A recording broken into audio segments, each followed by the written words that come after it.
Yá'át'ééh.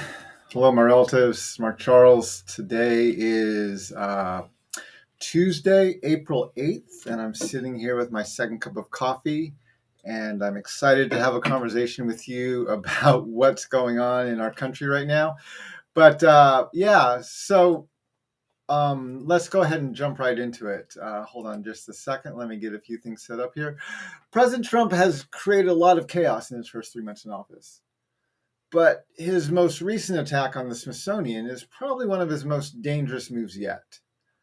I'm going to talk about that this afternoon over my second cup of coffee, and I invite you to join me. I'm not going to only talk about that. I'm also going to talk about what Cory Booker did last week when he had that very inspirational 25-hour marathon speech on the floor of the Senate, pushing back against some of President Trump and what he's been doing. And I'm also going to talk about the way Bernie Sanders and Alexandria Ocasio-Cortez has been working to fight back against the oligarchy. And then at the end of our session today, I'm going to talk about the work I'm doing to work hard around the country to create a more accurate common memory as I begin my common memory tour for 2025. So anyway, thanks for joining me. Grab a cup of your favorite late morning, early afternoon beverage. And I'm still nursing my second cup of coffee of the day, and I'd love to talk with you. But before I begin, let me do like I always do and acknowledge that I'm on the lands of the Piscataway. This area is now called Washington, D.C., but I want to honor the Piscataway as the hosts of the lands where I'm living. I want to thank them for their stewardship of these lands and just want to state how humbled I am to be moving, living, breathing, and existing on these lands today. So, my Piscataway relatives, thank you for your stewardship of these lands. Let me see who's on with me this morning or this afternoon. It's almost 2 o'clock here. Susan Yá'át'ééh, thanks for joining. So glad to have you this morning. I keep saying morning, it's afternoon. Thank you for joining me here on the East Coast. It's almost 2 o'clock. And everything but the kitchen sink. Yá'át'ééh, thanks for joining. It's good to have you on. Thanks for joining me from Florida this afternoon. So I want to start. If you were following the news last week, it was a week ago. It was 7 p.m. on Monday evening, going through 8:05 p.m. on Tuesday evening, that Cory Booker was speaking for over 25 hours on the floor of the Senate. I'm going to post a story about that here in the chat. It was, hold on, let me bring this up. Where are we at? What did I miss here? Sorry. Let me fix something on my screen here just a second. If you'll give me a second. There we go. So this is a story in NPR where it's Senator Cory Booker on his marathon 25-hour speech on the Senate floor. So normally when someone gives a speech, a member of Congress or a member of the Senate, and they speak for such a long time, they're usually doing a filibuster. And a filibuster is kind of a strategic move where you take the floor and you hold it for hours sometimes in an effort to delay a vote or to stop progress on a bill so that you can get the support or do something to stop something from taking place. What Cory did last week was not a filibuster. He was not trying to stop or prevent any bill from advancing. He was not trying to prevent a vote from taking place. He was merely trying to disrupt the work of the Senate in an effort to highlight and draw attention to what Donald Trump has been doing these past several weeks as he has entered into office, and the attack he's been really waging against our Constitution, against Congress, and against many of the American people. And the previous record for the longest speech was held by Senator Thurmond, which was back when he was opposing a civil rights bill, and he spoke for over 24 hours. And Cory Booker very much had that in mind when he was speaking. And I think when he started his speech, he said that he was going to speak as long as he was physically able. And as he got closer and closer to the record, I know it was very important to him to break that record because he did not like the fact that the longest speech on the Senate floor was something in opposition to civil rights. And so he wanted to change that record and make it something that was more positive, especially for people from the margins of our society. And so he did that. He broke the record, and then he went on to speak for another almost 45 minutes after it was over, and continued to highlight things. To be honest, I didn't even know the speech was going on until about 20 hours into it. I got an email from, I think I'm signed up for one of Cory Booker's mailing lists, and I got an email from his office saying that he was on the Senate floor. He was doing the speech, and I pulled it up on YouTube and was able to watch it. And I watched the last 3 or 4 hours of it on and off as I was cooking dinner and eating dinner with my family that evening. And I was on watching it live when he did break the record. And I was really inspired by what Cory did. I really liked it, that it wasn't a filibuster. It was merely he was using his voice as a senator and his position as a member of the United States Congress to draw attention to. And he absolutely did draw attention to what President Trump has been doing. And he gave throughout his speech, he talked about how President Trump is not just harming Democrats. He's harming many, many Americans and many other things and people and organizations around the globe. With his attack on democracy, with the way he's trying to expand presidential powers, with the way that he's dismantling things that Congress set up, that Congress has jurisdiction over, and Trump is literally dismantling these things, whether it's different departments like the Department of Education or U.S. aid and things like that. And he was trying to draw attention to these things, but not solely in a partisan way, but very much trying to bring attention to the bipartisan opposition that he sees around the Senate and around the country. And when he was interviewed by NPR after the speech, one of the things he said, I'm going to actually read this quote right here. He said, "I think we could not talk about the party and start talking about people," he told NPR. "I really think that we have got to start holding a bolder vision of who we are as a country, not just about who we're against as the other party." And I appreciated, there's a lot of points in his speech where Cory Booker talked about this wasn't a speech about left versus right, Democrats versus Republicans, but this is a question about what's right versus wrong, what is morally acceptable and what is morally unacceptable. And he was not just trying to draw a partisan line, but really trying to have a much broader conversation. And to really make this much more of a moral discussion that we're having instead of just a partisan discussion or debate that we're having as a nation. And then there was obviously a lot of questions about how he did this, because when you hold the Senate floor, right, whether it's a filibuster or a speech like what Cory did, you can't leave the floor. And so he was up there for over 25 hours, which means he could not leave to use the bathroom. He could not stop to take a break to lie down or to rest. He had to stay standing. He could not use the bathroom and he could not eat. And so how did he do that?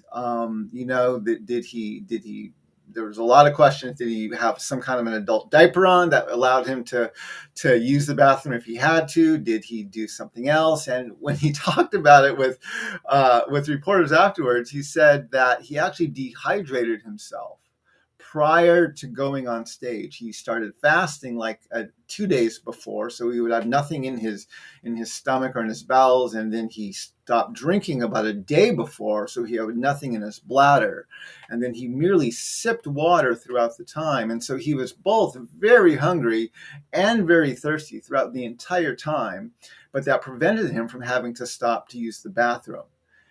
And he talked about how it was one of the hardest things being up there was not just being on his feet for 25 hours, but the way his body was responding to the dehydration and the hunger by cramping up and by, just the muscles cramping throughout the whole speech. And because he didn't start, like he didn't eat a big meal and have a big drink of water before he went on stage. He started fasting 2 days before, and he stopped drinking water a day before. So when he went on stage, he was already very hungry. He was already very dehydrated. And yet that allowed him to stay on stage, to stay up there for the 25 hours that he was on there. And so that was an interesting article to read. I just put that article into the chat, and I invite you to read that. I'm also going to share this article with you. This is from The Independent. The Independent is a left-leaning news agency out of the UK. And just to get a perspective from their take on it, it's titled Cory Booker's Call to Arms. Here's how the record-breaking 25-hour anti-Trump Senate speech went down.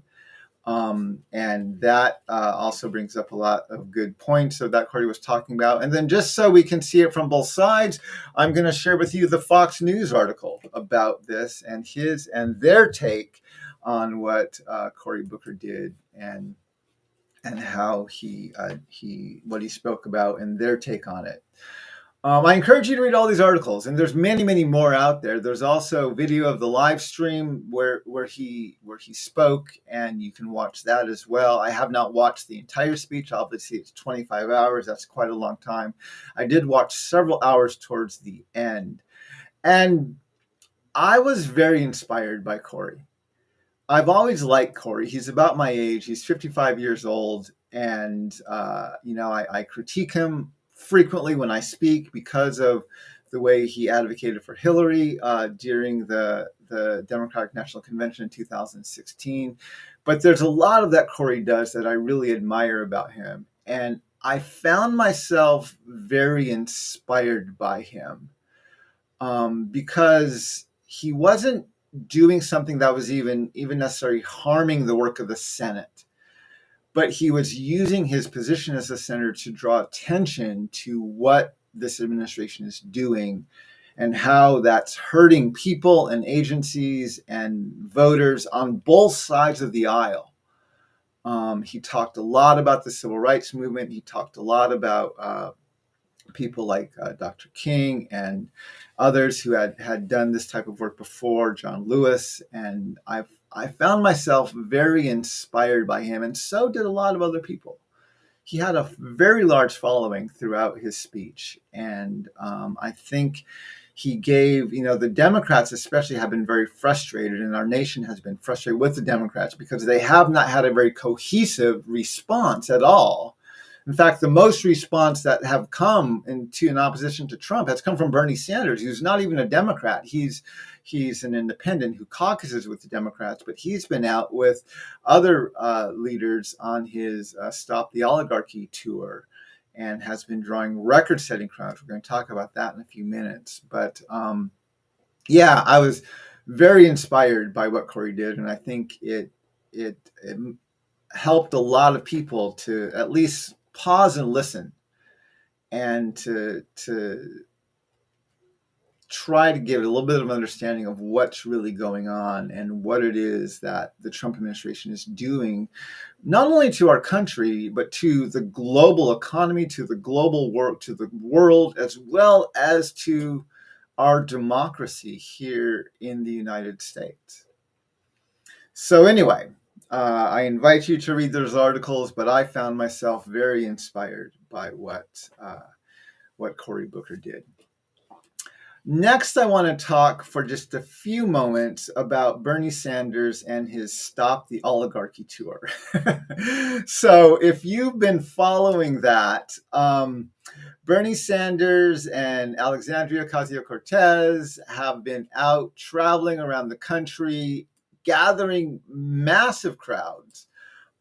This is a link to Bernie Sanders' page. I'm going to put this into the chat where you can get live streams about where they're going and what they're talking about. I'm also going to share with you a story from NPR about this tour and what they're doing. And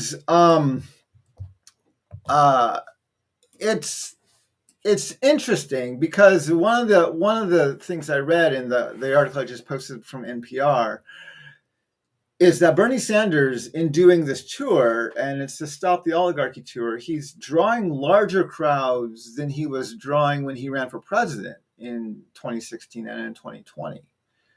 Some of the crowds he's drawing are 30,000 plus people, where they're going out and they're really trying to highlight, what he's calling the takeover of the billionaires of our democracy, especially with people like Elon Musk, who donated hundreds of millions of dollars to Donald Trump and now has a very prominent position within his administration and is doing what many would call irreparable harm to our democracy and to the institutions of our government.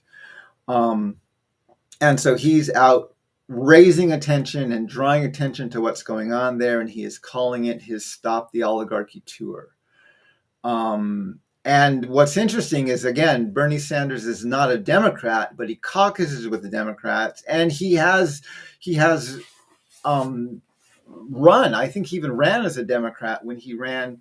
He did run as a Democrat when he ran for president because he didn't want to fight the challenges that I had to deal with when I ran as an independent, and the way you have to fight to get attention and to get the media attention, as well as to get into your name on the ballot and everything else. And so he actually ran as a Democrat both in 2016 and in 2020, even though he calls himself an independent. So yeah, it's been interesting to watch what he's doing, and I don't know if I would say I'm inspired by his Stop the Oligarchy tour, but it's definitely doing something to draw attention to what is going on again within our government.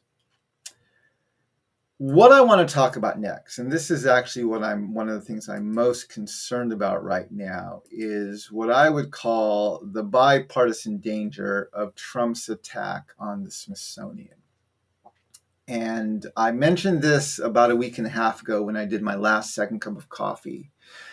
And at the end of March, President Trump, he issued an executive order. I'm going to show you this is the top of that order on the White House webpage. And the executive order given at the end of March was titled Restoring Truth and Sanity to American History. Hold on just a second. There you can see the date of it. So yeah, he issued this executive order. I actually read it before I did this show, and I want to highlight a few things to you. But when I read the news articles about it, just a few last week as this executive order came out, it was really in response to some of the things he saw in the African American Museum, as well as in the Women's Museum and other places that he was unhappy about, of how it was presenting American history and how it was portraying, he wouldn't have said this, but I will say it, how it was portraying white people. And so when I read through this order, there were many parts of it that I found pretty troubling.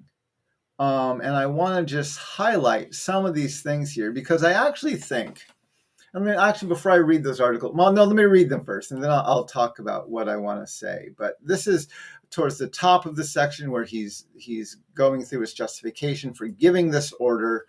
And he said, once widely respected as a symbol of American excellence and a global icon of cultural achievement, the Smithsonian Institution has in recent years come under the influence of divisive, race-centered ideology.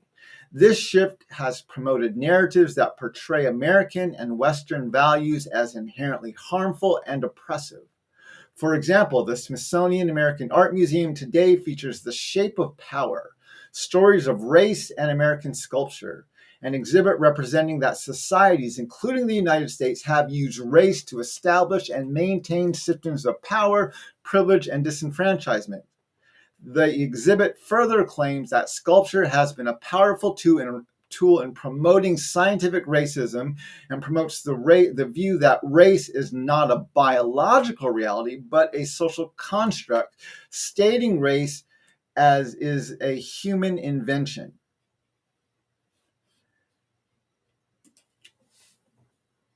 And this is his justification for why he has to change the Smithsonian. And as I read this, I'm like, yeah, this is actually what race is. There is not a genetic definition of race. Race is absolutely a social construct. And it's a construct that was created to oppress people of color. This is why I talk about the need for truth and conciliation instead of truth and reconciliation. This is why I talk about racial reconciliation as a misnomer. It's not the correct term, because race is a human construct constructed for the very purpose of oppressing people of color. And the United States has absolutely used race throughout its history as a way to maintain the lie of white supremacy and to justify the oppression of people of color. There's everything that Trump is complaining about in this exhibit and that the Smithsonian is presenting is true. This is what race is, and this is how this nation used race. And yet he's saying this as if this is absurd, and how can you say stuff like this? And this is just destroying our nation, and it boggles my mind. He goes on in this executive order, and I'm going to read down towards the end where he's now talking to the Secretary of the Interior, and he is listing the things that he wants that department and that secretary to do.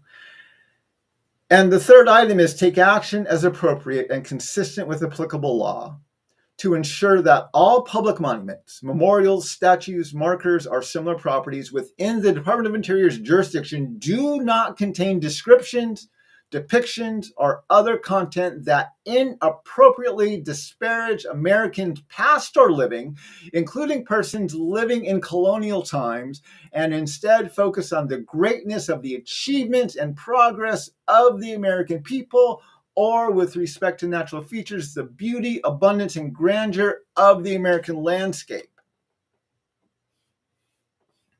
So what he's saying is you cannot disparage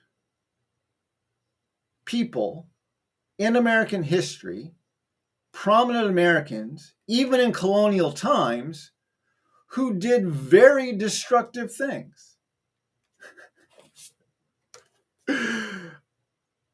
Trump will not like, does not, I'm sure he's never read my book, but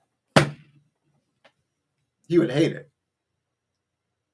Right? He would hate it.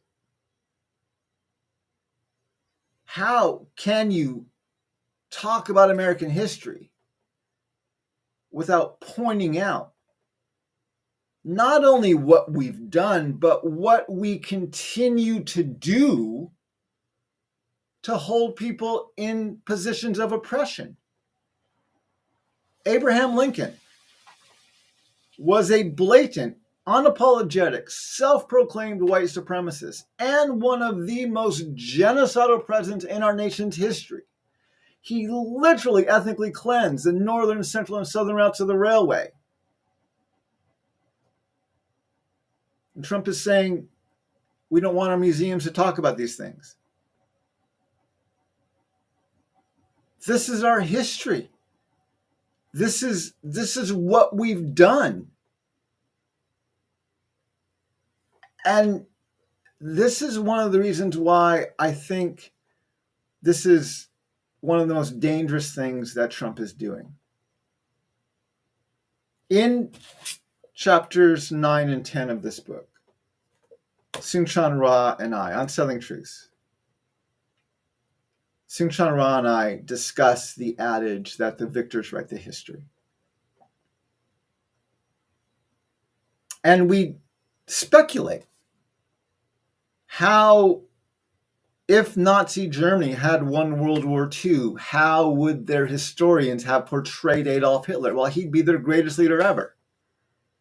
Brought them from global security to global dominance. Had Nazi Germany won World War II. How would Nazi historians have recorded the Holocaust?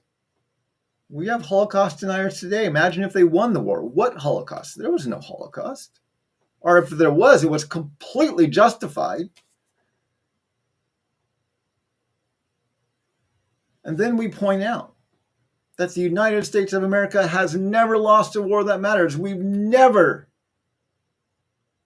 been disarmed. We've never had a regime change. We've never borne the scorn of the global community. We've never been occupied. We've never lost a war that matters, meaning we have been able to write our own history and by we, I mean white men, white landowning men have been able to write their own history for 400 years, 500 years. Ever since Columbus got lost.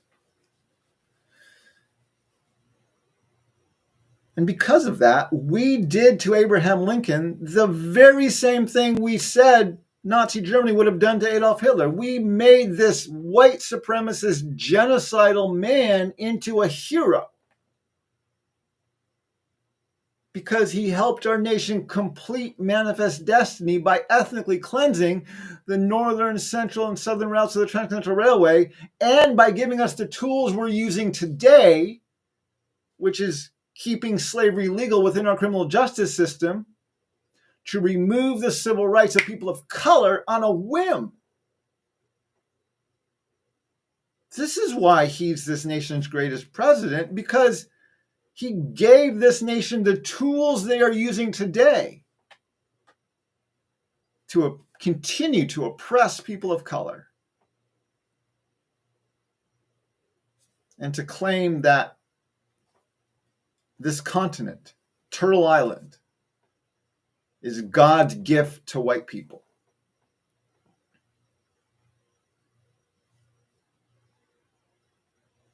And it's only been recently that our museums, our national museums, have begun to deal more directly with our nation's history. The Smithsonian history, the Smithsonian Museum on African American History does a very good job of wrestling with what our nation did to Black people in this country. It's a difficult and hard museum to walk through, but it helps us wrestle with what we've done as a nation. I contrast that frequently with the American Indian Museum in the Smithsonian. One of my frustrations with that museum is it does not deal directly with the ethnic cleansing and genocide and the horrors of boarding schools and the genocidal policies, not only people like Andrew Jackson, but people like Abraham Lincoln.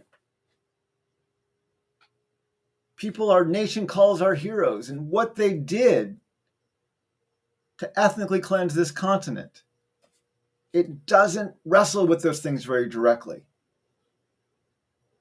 It talks about the culture, it talks about the communities, but it doesn't wrestle with our history. And that frustrates me. And I was so proud of what the African American Museum did in the Smithsonian. When I went through it for the first time, I was blown away with how honest and upfront they were about how damaging that history was. And now Trump has put himself and 3 white people in charge of figuring out what these museums can actually put up, because he's like, I don't like the fact that they point out what we've done and what we're doing. And this is what is so dangerous. Because if he's successful in erasing the history from our nation's historical record, and whitewashing it the exact same way Oklahoma and Texas has done and is continuing to do. That's going to give them even more justification. And it's going to make justifying future policies and future oppressive decisions to be made even easier. Because we're not going to be able to look back at our history and say, oh, when we did this, that had devastating impacts on this group of people or that community.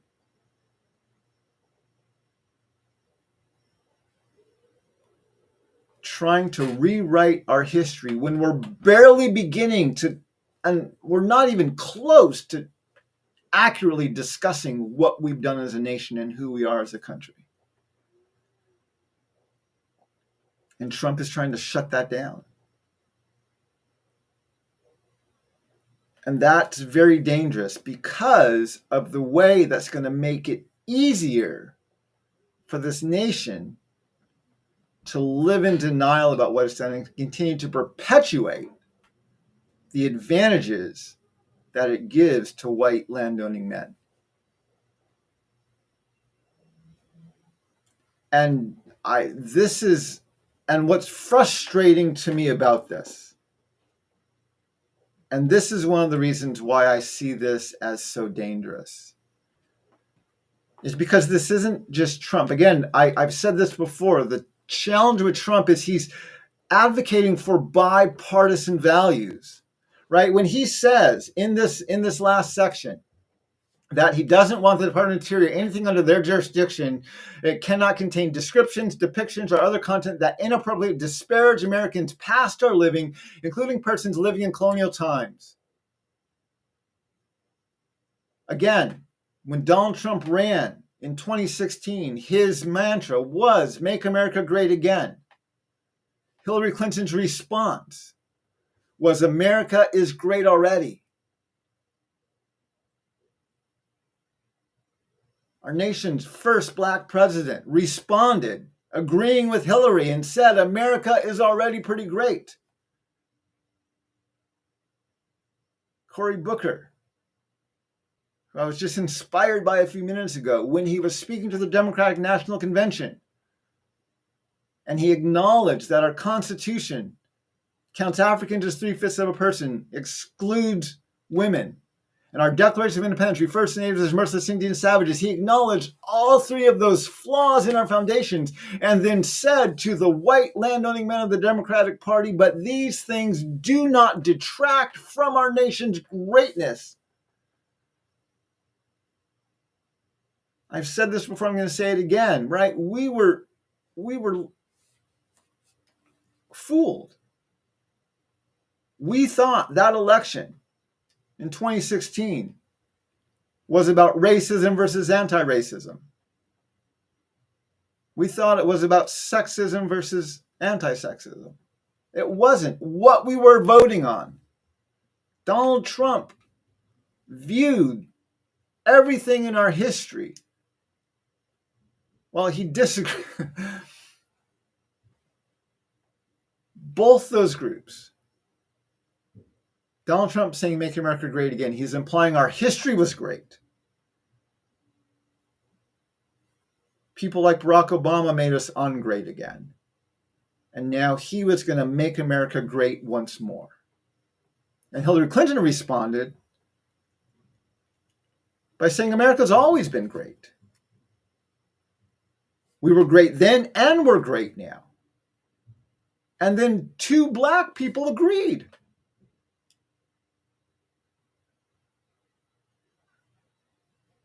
Again, if you thought 2016's election was about racism versus anti-racism, equality versus inequality, it wasn't. Both parties agreed. Our history, our past, our foundations were great. They disagreed if we were great in 2016. Donald said no, and Hillary said yes.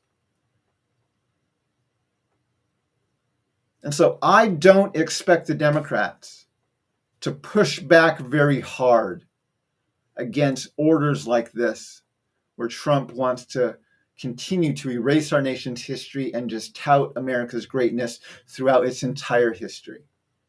Because they already tell themselves that, and they train prominent minorities within the Democratic Party to say those very same things.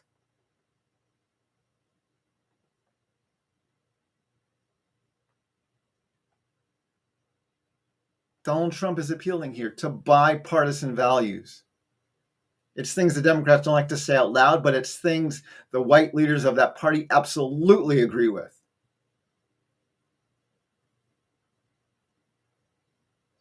And this is dangerous.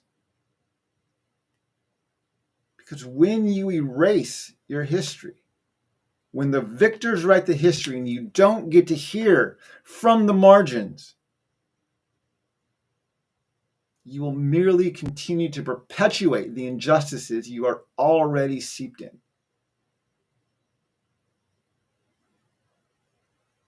And Donald Trump is setting our nation up for years, if not decades, of perpetuating the injustices that we have in our society today, and even probably reestablishing injustices we had in our past.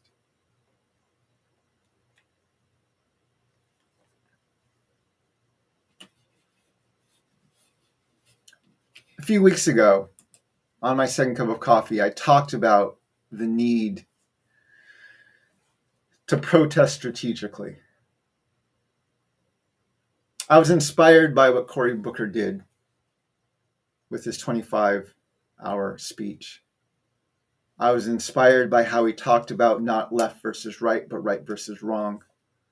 I was inspired how he spoke about the harm that was happening to people on both sides of the aisle and spoke about resistance that was happening on both sides of the aisle. I was inspired that his protest was not harmful, but it was visible and it was seen and it was heard and it was, I would say, it was effective.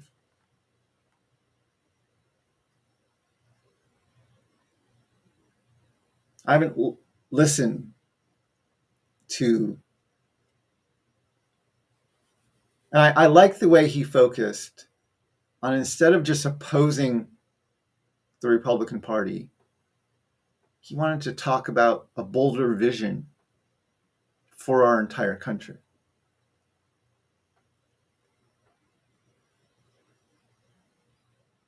I think he's protesting strategically. Bernie Sanders and those joining him on his tour, they're protesting a bit more the same. Not like Cory, but they're protesting, gathering large crowds, arousing a lot of emotion and anger, confronting some things. And I'm not even saying that's not necessary. It's not necessary, but it's what has always happened in this. Not always. It's what frequently happens. And it creates...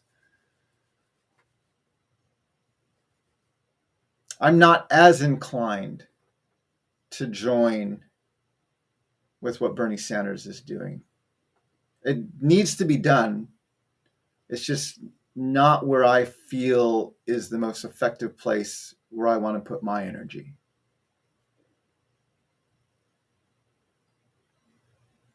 Again, Bernie Sanders is looking at a specific issue. He's looking at, as he's always done, and I'm not even critiquing him for that, but he's looking at the rise of the billionaires and the oligarchy.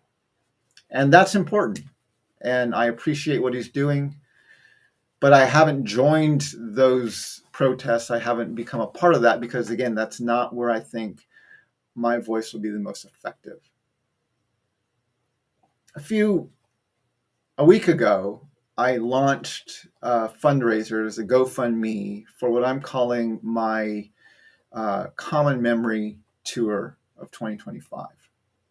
I want to read for you what I'm visioning about this. This is on my, I've shared this on my social media. I have a link on my a GoFundMe site that I've established. And I want to read to you what I wrote and what my vision is, because this is the way that I am trying to protest and I am trying to add my voice to what is going on here in our nation. So let me read this for you. Yá'át'ééh, my relatives. It has only been a few months since President Trump's inauguration, but our political divide has once again reached epidemic levels.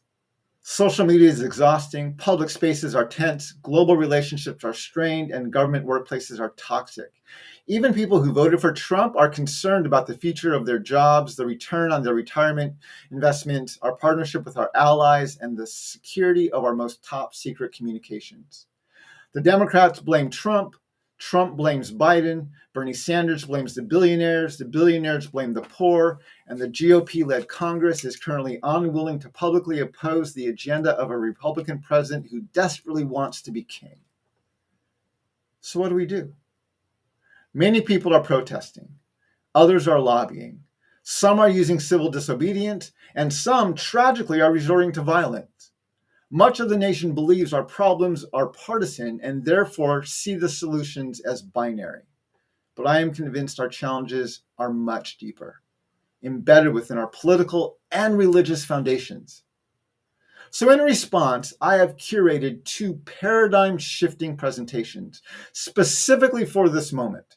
The first presentation is titled Christian Nationalism, Creation Stories, and Corn: Understanding the Doctrine of Discovery's Devastating Influence on Our Health, Our Faiths, and Our Politics. This presentation uses the doctrine of discovery as historical context to understand the chaotic political environment, deep social divides, polarizing religious theologies, and chronic health challenges that our society is facing today. The second presentation is about the true legacy of Abraham Lincoln. Not only was he a blatant, unapologetic, and self-proclaimed white supremacist, but he was also one of the most genocidal presidents in our nation's history. This presentation, which I'm simply calling my Lincoln event, doesn't just shift our paradigm on Abraham Lincoln, but it challenges the audience to wrestle with what does it say about us and our nation that this white supremacist and genocidal man is considered by many, both Democrat and Republicans, to be the greatest president in U.S. history. When George Erasmus, an elder from the Dene Nation, was writing about the Truth and Reconciliation Commission in Canada, he used the following quote: "Where common memory is lacking, where people do not share in the same past, there can be no real community. Where community is to be formed, common memory must be created." I have developed these presentations, and I am doing everything I can to share them throughout the nation because I am convinced that if we want to forge a better path forward, we must first understand how we arrived at our chaotic and divisive present. In other words, we need to create a more accurate common memory. And I would like to ask for your help in doing exactly that. Normally, in the winter and spring seasons, my schedule is filled with invitations to speak at colleges, universities, and conferences throughout the country. But since the election of President Trump and his outright attack on anything related to diversity, equity, and inclusion, my speaking invitations, especially from universities and churches, has ground to a virtual halt. I have managed to maintain some semblance of a public speaking schedule, but to do this, I have had to resort to initiating smaller individual events on my own and asking organizations to host them at drastically reduced rates, at times even speaking for free and covering my own travel expenses. The good news is the public is still open, even eager to wrestle with this content, even while institutions and organizations are less willing to initiate, organize, and/or pay for it. I have already initiated 2 of these trips. At the end of 2024, in December, I traveled to Seattle. And in March of 2025, I went to San Francisco. And I'm departing on a 3rd trip tomorrow to Detroit and Grand Rapids, Michigan. But I'm not able to maintain a speaking schedule like this on my own. And that's why I'm asking for your partnership. I have set up a GoFundMe so people who know me, have followed my work, and believe in this message can have a practical way to help me create a more accurate common memory for our nation. The money raised will go first and foremost to cover my travel and other logistic and administrative expenses associated with this tour. And if funds are available, I will use them to pay myself a modest honorarium per event. Funds given to this GoFundMe are not tax deductible. I don't have my own 501c3, and I don't want the government to say what I can and cannot talk about on these events. I will post regular updates and pictures on this GoFundMe about past events and provide details about upcoming events. I'll also post audio and video recordings of events whenever that's possible.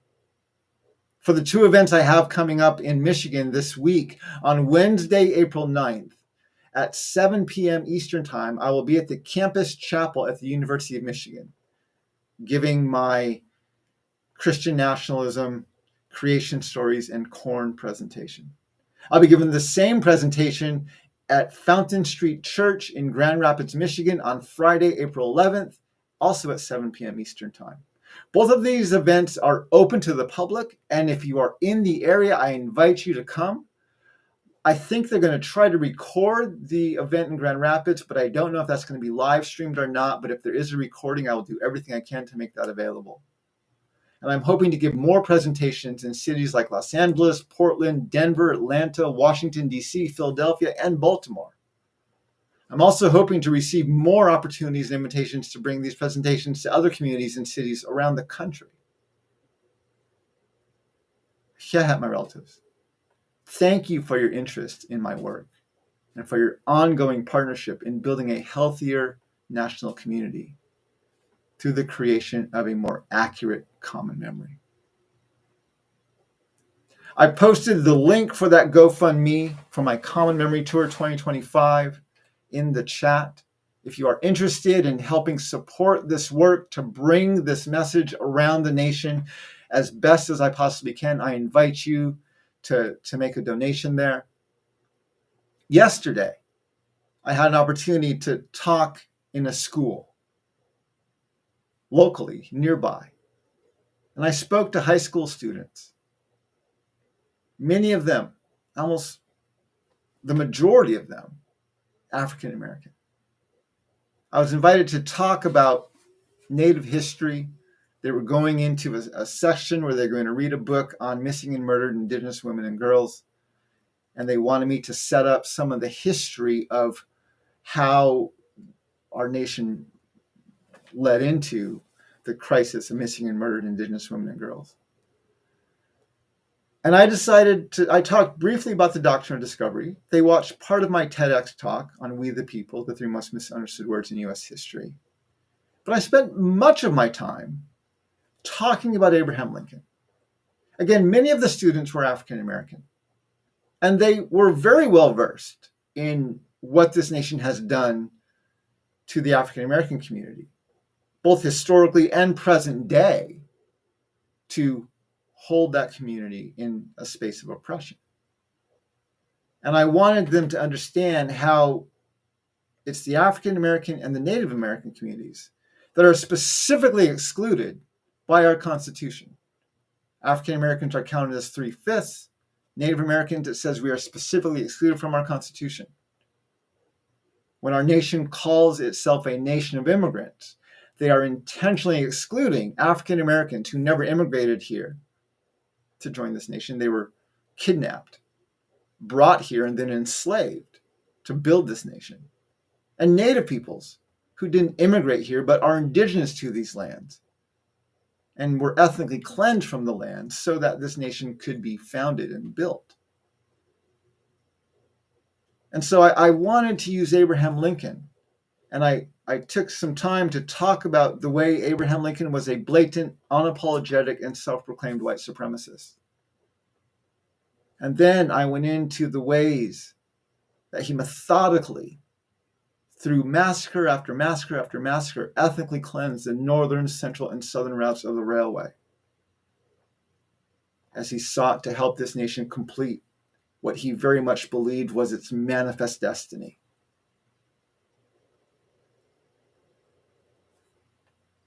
And it was a fascinating experience. I don't get many opportunities to talk to such young audiences. And I was speaking to high school students yesterday. And I was really excited to have a chance to educate them at a young age on who Abraham Lincoln was and what he did. For so many of us, people my age, even when I learned this history of Abraham Lincoln about 5 or 6 years ago when I was writing my book, I had to break through years, decades of honoring and idolizing, not idolizing, but of looking up to and respecting this man, believing that he believed in equality and abolished slavery. And I had to deconstruct that in my own mind and get over my own emotional challenges of accepting that as I wrestled with who he actually was and what he actually did. And to have a chance to educate people at such a young age who don't have those same emotional links to our memories of believing this lie for so many years, and therefore are much more open to hearing something that's so paradigm shifting and different. And I didn't call this a part of my Common Memory tour, but it very much was. I gave them a 35-minute version of my Lincoln event. And I loved every minute of it.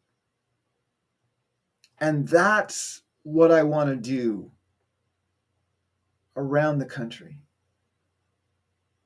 If Trump is intent on erasing American history, if he is intent and doesn't want to hear anything that implicates our nation for what it's done and the way it's mistreated and abused and oppressed and ethnically cleansed and enslaved massive amounts of people because of its lie of white supremacy and its doctrine of discovery, I want to counter that. Not by screaming about Trump, but by creating a common memory. When people read the 2 chapters in Unsettling Truths, chapters 9 and 10, which deal with Lincoln, the challenge with those chapters, the reason those chapters are the 2 hardest chapters in that book to read is because I don't quote experts on Lincoln. I don't quote historians extensively. I quote Lincoln. This is what he said. And then I lay that alongside, this is what he did. And those chapters are so hard to read because when you read his words and lay them beside his actions, you immediately can see the connection, the conclusion of, yeah, he is not that much different than Hitler.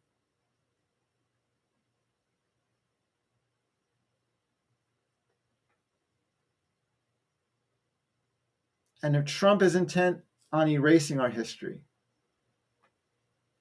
I want to do the best job I can to teach it. And that is my method, my way of protesting strategically. And I would love, when I started developing this Lincoln presentation, specifically to be presented on its own, it's been part of my lectures for a long time, but I've been developing it for its own lecture for almost a year and a half now. The goal of that lecture is to create a more national dialogue around who Lincoln was and what does it say about us that we honor him so much. Trump does not want to have this conversation, but I'm convinced we need to have this conversation.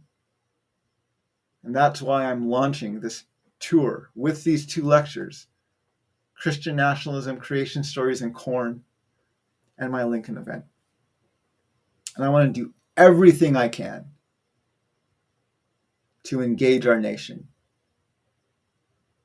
Not trying to cancel people, not trying to shame people, but I'm trying to have an honest conversation, because if we want to have a better, a healthier, a less divisive society, we have to give up the lie of reconciliation, embrace the reality of conciliation, and we have to do the difficult work of creating common memory and developing these relationships for the very first time.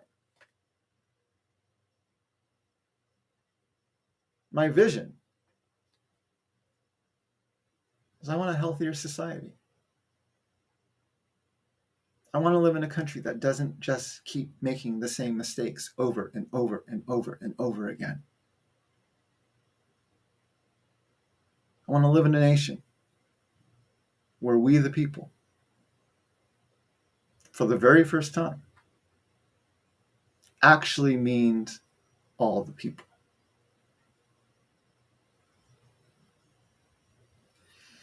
Anyway, my relatives, these are the things that I'm working on. My Common Memory Tour 2025. I'm going to put the link once again into the chat here. If you would like to support this tour, you can go over to my Patreon. If you're interested in just supporting my work in general, another way you can do that is to subscribe to me on Patreon. You can subscribe for free and follow me there, or you can actually get a paid subscription and have different tiers where you get different levels of my content. I've been on there for almost 3 years now. So even if you subscribe to one of the higher contents just for a month, there's a lot of content there that's archived that you can go back and listen to and engage with and have a chance to talk about. And if you are interested, you can also go in and order signed copies of my book, Unsettling Truths, The Ongoing Dehumanizing Legacy of the Doctrine of Discovery. And if you want to read that, you can get that from my website. You can also get it anywhere else you buy books, but if you want a signed copy, you have to get it from my website. And if you want to do a book study, you can order a 10-pack from my website. And I have a special called my Book Study Special, where if you order the 10 packs of books from my website, you will get 10 signed copies of the book, and I will give your study a free virtual 45-minute Q&A that you can schedule with me at some point over the next year after your study has completed the book. Anyway, we need a better common memory, my relatives.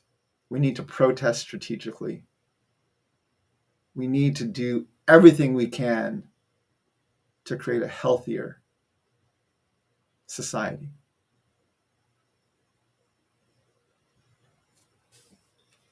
Let me see who else is on here. I know there's a few more people who've joined us. I'm just going to look through the comments. And Yá'át'ééh, thanks for joining today. I appreciate you being here. Appreciate your comment. Thank you so much. Who else is on here? I'm looking up. Wand. I don't know how to. I know I'm pronouncing this incorrectly, but let me. Wandby. I'm sorry, I'm pronouncing your name incorrectly. Linda, Yá'át'ééh, thanks for joining. It's good to have you here. I appreciate all of you. I'm grateful for everyone who joined me here and who is a part of this discussion. Let me see. My back is at the wrong graphic. Anyway, my relatives, thank you so much for joining me. It's good to have these discussions. I hope that your second cup of coffee is as good as mine is. Protest strategically, my relatives. Walk in beauty. And may we all learn how to walk in beauty together. And hook on that.